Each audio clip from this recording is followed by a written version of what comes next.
নাচিতেছে হরি বলে।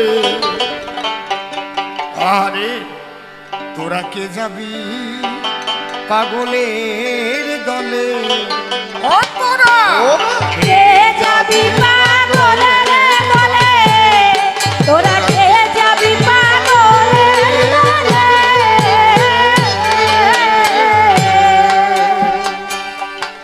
ওই দেখ কয়ে পাগলে ধুলা মেখে, কয় পাগলে ধুলা মেখে, ওই দেখ কয়ে পাগলে একটুরি ভাই, কয়ে পাগলে ধুলা মেখে নাচিতেছে হরি বলে। কে যাবি পাগলের দলে? তোরা কে যাবি পাগলের দলে? শান্তি হরির যুগল পদ্ম হৃৎপদ্মে করে আরাধ্য শুদ্ধ চিত্তে প্রণতি জানাই।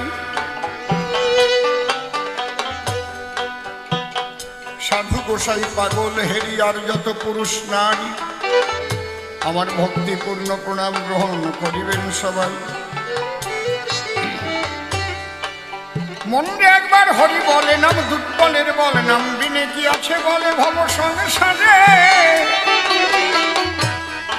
যে জন করে হরি চিনতে, হরি করে তার চিনতে অন্তে জীবকে নিয়ে যায় সে ভব সিন্ধু পারে। তাই বলি মন রসনা তেজে বিষয় বাসনা, কেলে সোনার উপাসনা করসার। ওই যে হরি দীনবন্ধু পাইলে তার কৃপা বিন্দু ভব সিন্ধু সেদিন হবি পার। মনশিক্ষা করে শেষ বক্তব্য করিব পেশ, সবিশেষ সবার মধ্যে জানাই নিবেদন। হ্যাঁ,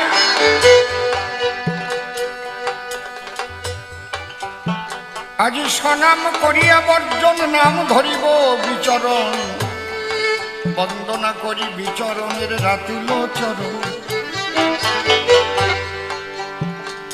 বিচরণ পাগল যিনি তালতলার অধিবাসী ছিলেন তিনি। সিদ্ধ মহাত্মা ছিলেন একজন, যার নিজের স্ত্রী মারা গেল কাশিমের আত্মা ধরে বাঁচাইয়েছিল।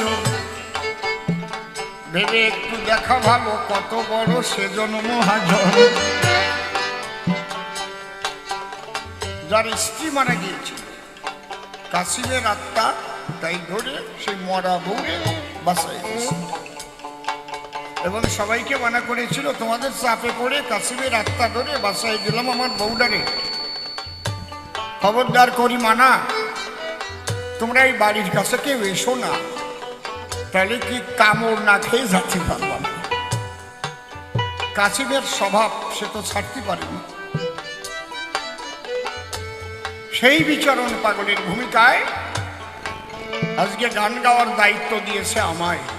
আমার মতো নরাধমের কি সেই ভূমিকা দাঁড়ানো শোভা পায়?